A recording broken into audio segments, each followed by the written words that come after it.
I never dreamed that I could make a difference, that my voice could bring about positive change. Oh, I didn't do it by myself, but my voice, together with so many others, did make a difference. Let me tell you how. I was working in the Everett woolen mill in Lawrence, Massachusetts, and I considered myself lucky to have the job so soon after arriving here from Italy. The mill employed many women and children, most newly arrived to America. It didn't matter that we didn't speak English. There were so many languages spoken among the workers. 12 different languages in just the one mill. But things were not so good there. There was so much dust. It was difficult to breathe. No fresh air all day. It was miserably hot in the summer and painfully cold in the winter. And there was not much in the way of sanitary facilities. Not that the bosses would let you go if you needed to use the restroom. Sometimes workers just had to urinate on the floor. Well, the mill preferred to hire women and children, some children younger than 10 years old, because we worked for half the pay as the men did for the same jobs. And we were punished if we made a mistake or if the machinery broke, even if it wasn't our fault. And the children, well, they were valued because their small hands could fit into the nooks and crannies of the looms. And that machinery, it was dangerous. Many children lost fingers or limbs or were crippled. And the bosses, they ignored all our complaints and concerns. Sometimes they were hostile. Other times they were predatory. Well, in January of 1912, a new state law was passed that reduced the work week from 56 hours down to 54. Well, the mill owners simply sped up a production so that we did the same amount of work in 2 hours less time. And we were concerned that our pay was going to be docked by those 2 hours. So we engaged the assistance of the international workers of the world to help us to organize and to plan for a possible strike.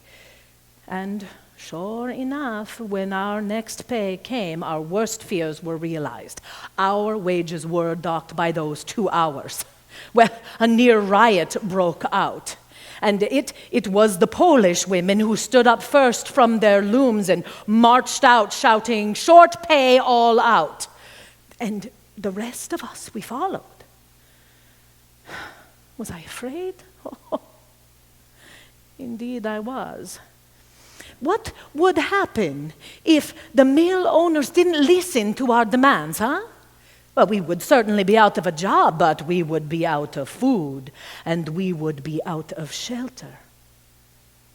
But I knew, like so many others, that things would never get better if I didn't stand up and raise my voice for the cause. We needed fair wages, we needed safe and sanitary working conditions, and we needed an end to the exploitation of child labor. Over 35,000 mill workers walked off the job in that 1 week in the city of Lawrence. Well, the mill owners, they thought that we could never sustain a strike, that because of our ethnic differences that we couldn't organize. Oh, well, they were wrong. We didn't focus on our ethnic differences, but on solidarity and unity. We sang songs, we marched in the streets, we carried banners, and my group, we carried a banner that read, "Give us bread and give us roses too." Well, to us, the bread was fair wages, and the roses was respectful working conditions. And that slogan, it caught on, and soon the whole strike was known as the Bread and Roses Strike. Well, the management and the city officials, they met our peaceful protests with force.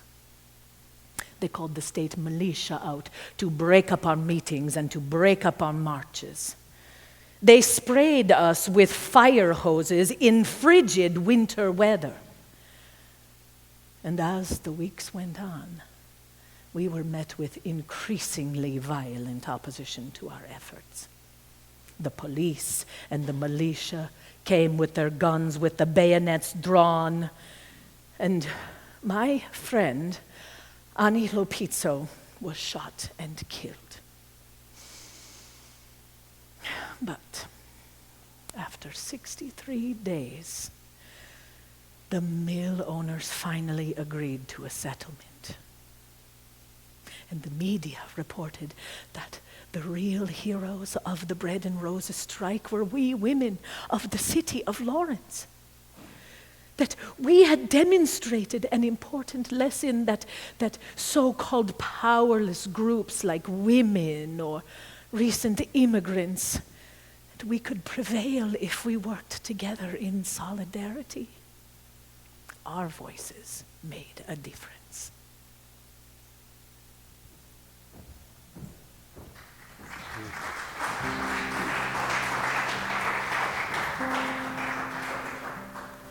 As we come marching, marching in the beauty of the day, a million darkened kitchens, 1,000 mill lofts gray are touched by all the radiance that a sudden sun discloses. For the people hear us singing, bread and roses, bread and roses.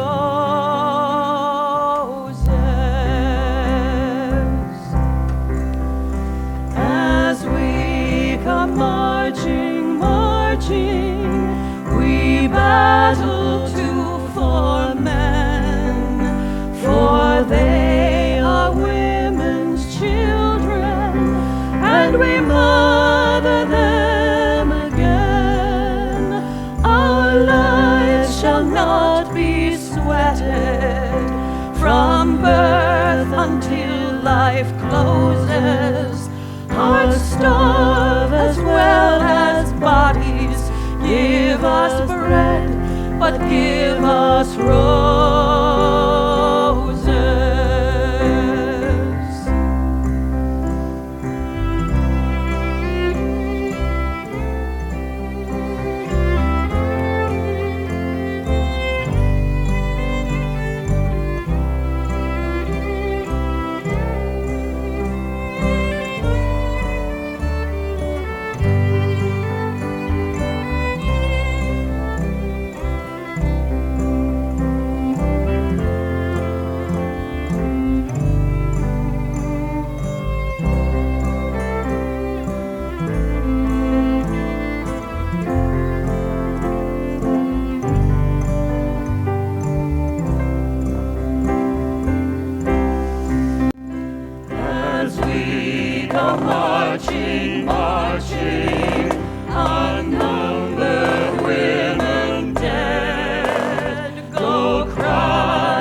bread and